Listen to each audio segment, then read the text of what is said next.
เด้อพี่น้องเด้อหอผลิตภัณฑ์ลาวเฮานั่งว่าสิขามไปเบิ่งก่อนอื่นในมาสื่อตัวมาสื่อตัวก่อน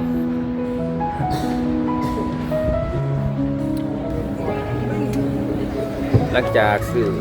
ตัวแล้วพี่น้องเอาจะได้เดินทางโดยการขี่รถไฟฟ้าเพื่อนเนาะออกไปกะขามบึงไปบอกสิว่าขามบึงแม่นบอกขามบึง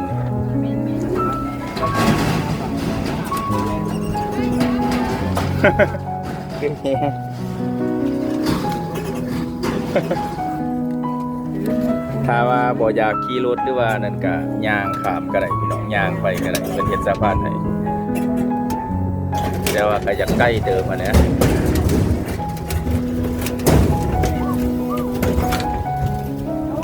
เจ้าละ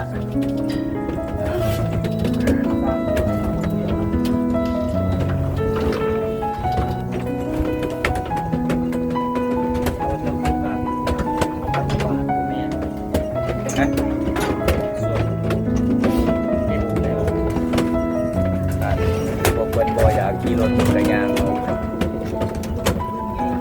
าก็ได้ก็ได้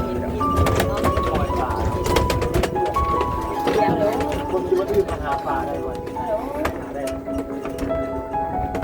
พี่น้องเลยเพื่อนนะ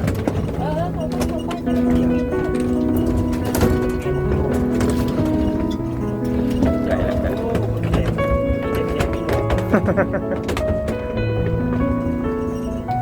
โอเค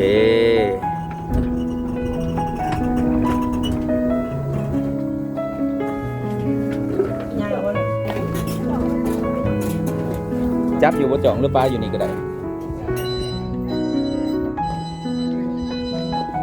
หอดเด้อหอผลิตภัณฑ์ได้มาเลย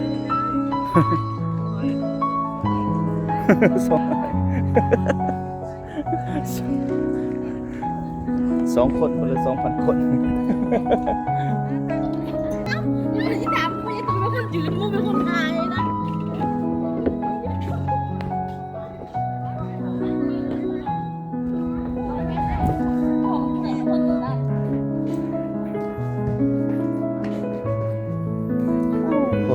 ควงเด้อพี่น้องเนาะ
เขามากข้างในเด้อพี่น้องเด้อทุกความรู้ละอลังการเด้อข้างในพี่น้องเด้อ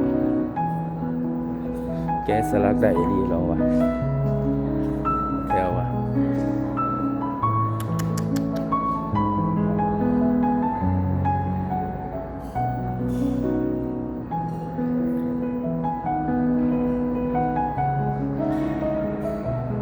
ความใหญ่ความอลังการพี่น้องเด้อ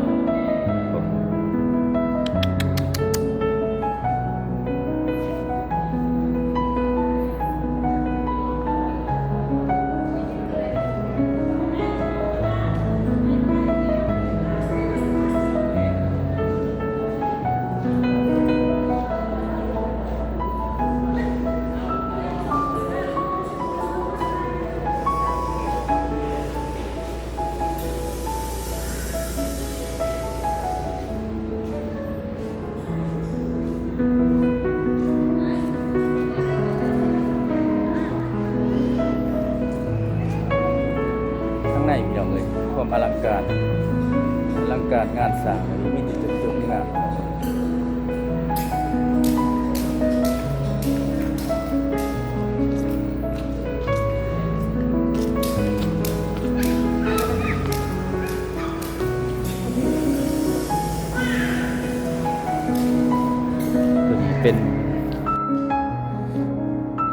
เป็นศิลปะลายลาวนะพี่น้องเนาะ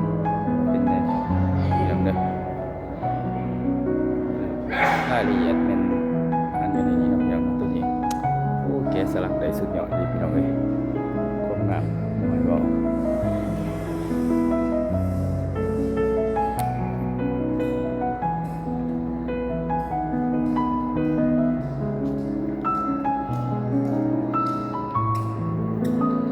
นี่เบิ่งเจเบิ่งทางเขาพี่น้องเอ้ยบอกจบความงาม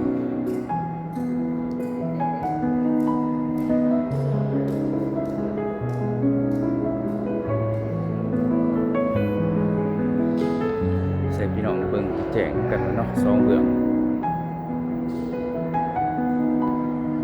นี่อาจสิเป็นขาย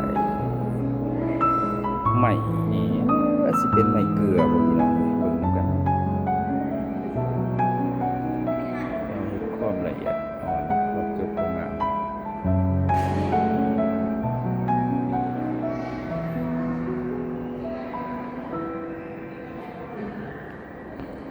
สถานที่แห่งนี้เป็นแห่งที่รวมศิลปะและสร้างของเราเฮาเนาะพี่น้องเนาะเป็นความสวยงาม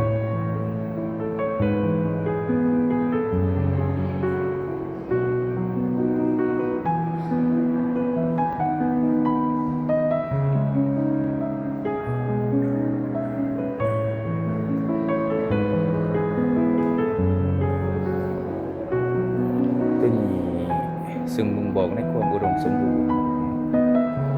ซึ่งเป็นรูปพญานาคตัวนี้บ่งบอกอยู่บนน้องอันนี้ก็เป็นไม้แต่คาคือกันอ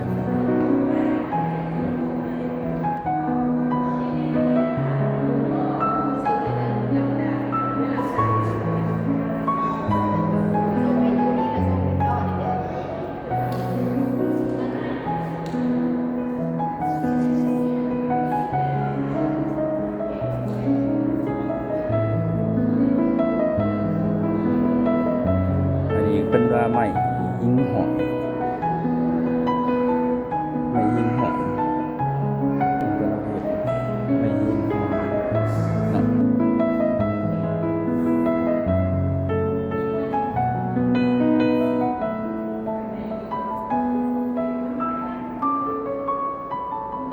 ไปกองงะมาถ่ายให้ได้เด้อ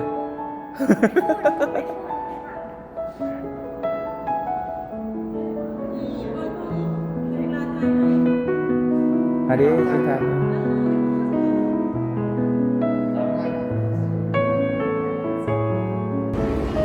หลังจากเบิ่งเท่านั้นแล้วพี่น้องเอ้ยเอาแซ่เบิ่งตอนตัวนี้เนาะโอ้ว่านี่ก็สวยงามนะพี่น้องเนาะลงไปสันลุมพี่น้องเอ้ย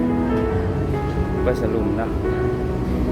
สันลุมนี่สิเป็นผู้จำนวนพระเครื่องเนาะสิ่งของเก่าแก่เนาะพี่น้องเนาะ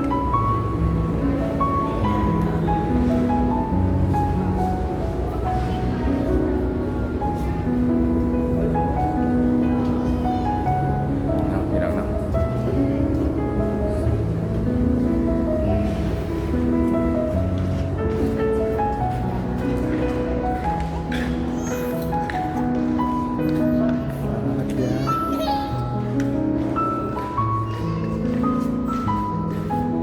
เป็นภาพเนาะจะได้บัตรออกมาออกมาไปถ่ายบอลโอสิถ่ายวิดีโอเขาเลยก่อนว้าวพี่น้องเอ้ยซึ่งที่เป็นใหม่ที่มีมูลค่าเนาะพี่น้องเนาะ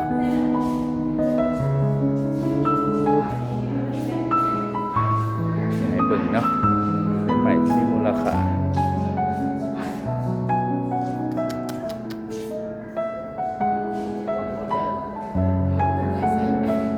โอ้ใหม่ตัวนี้บอกโอเค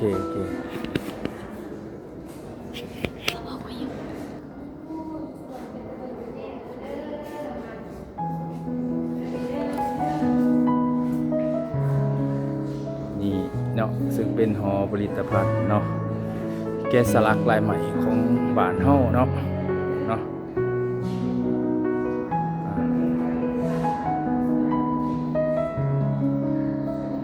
ของประเทศลาวเฮาเนาะพี่น้องเนาะ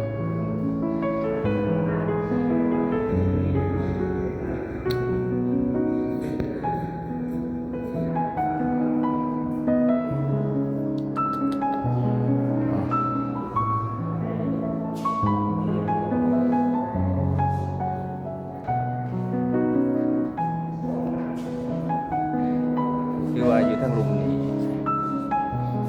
เต็มไปเบิดด้วยไม้แกะสลักเนาะซึ่งบ่จักสิเก็บภาพเลยพี่น้องเอ้ยลายแห้งเนาะลายแห้ง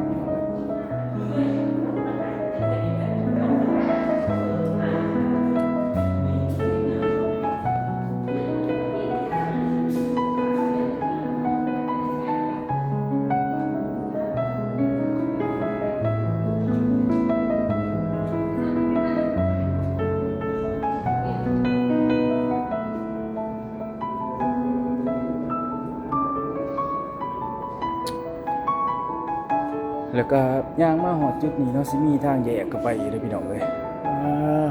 อลังการงานสร้างพี่น้องเอ้ยเนาะสั่งด้านนี้เขายังบ่ทันได้ย่างเลยด้านนี้เนาะพี่น้องเนาะ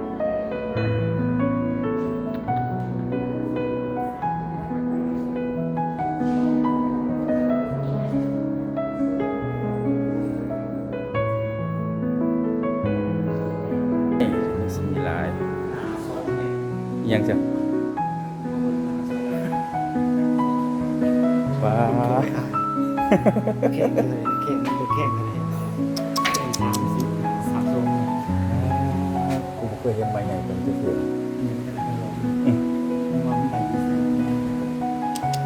ไม่อยู่ประเทศลาวเขาเลยส่วนหลายเสียไปต่างประเทศก็ส่วนหลายก็มีแต่มันอยู่ประเทศลาวไม่ใหญ่ๆเบิ่งพี่น้องไม่ใหญ่ไปไหนเคยเห็นนี่ ถ้าเป็นต้องมีคนกินที่จะทำ ไม่ดูใหญ่พี่น้องเลย ไปดูหรือมาเตะจ้ะ ไม่ดูที่ ดูกันไป ดูได้หลายเดี๋ยวนี้ 3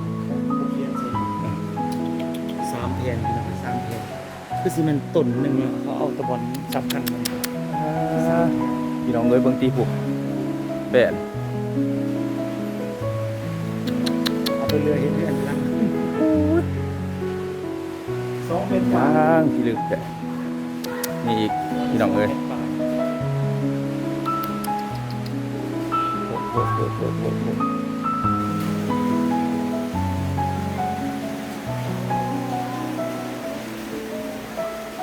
มีอยู่บ่ทางน่ะ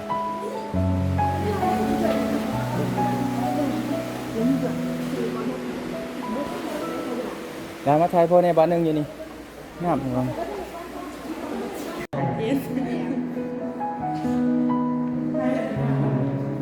งาม งามไปสิ คนงาม ลงมาโซนตัวนี้แห้งก็ขนาดพี่น้องเลยจากรายว่าเลยเนาะความจบความงาม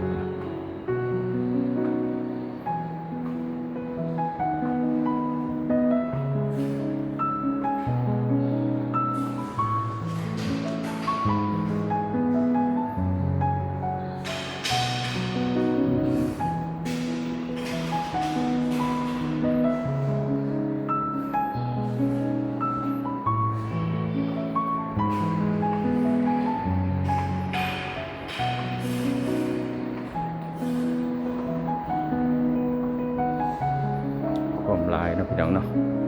จากสิว่าเด่นเต็ม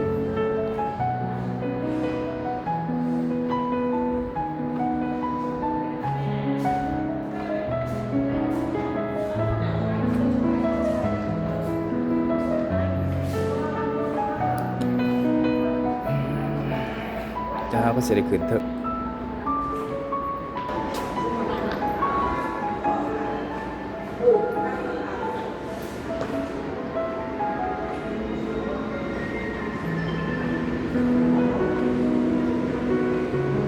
ยัง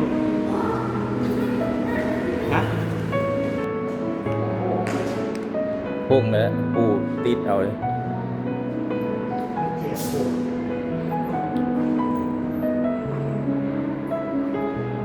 เนี่ยก็จะได้เลย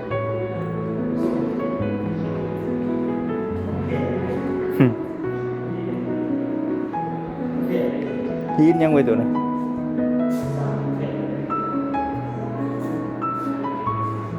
ใส่ตู้ชกไปเลยสีกรอบ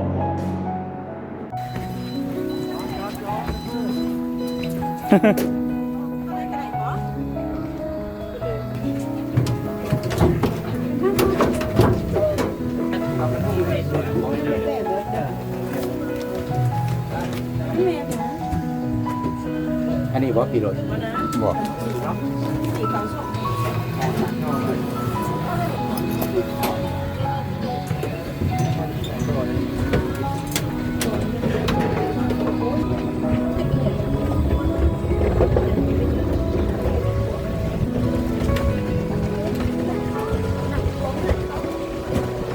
ครับระวังเนี่ยพี่ออกเลย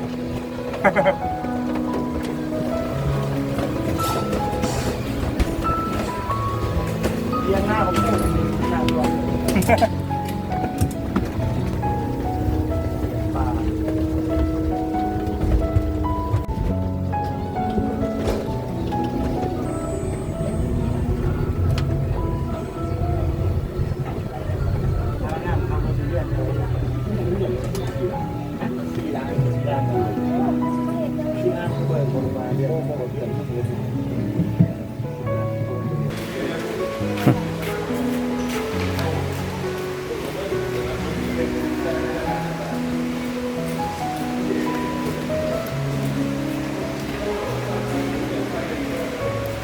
หลังจากในไปเบิ่งไปส่งแล้วเรียบร้อยพี่น้องเลย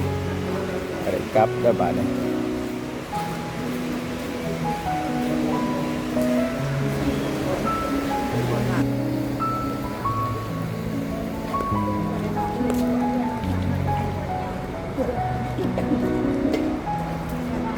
ขึ้นรถมีเลยปะ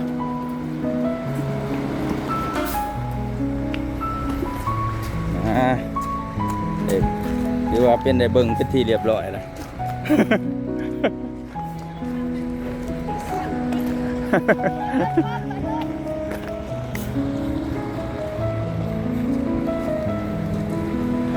เดินทางโดย4462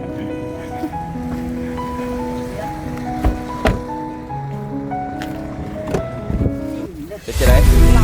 เรียงวะ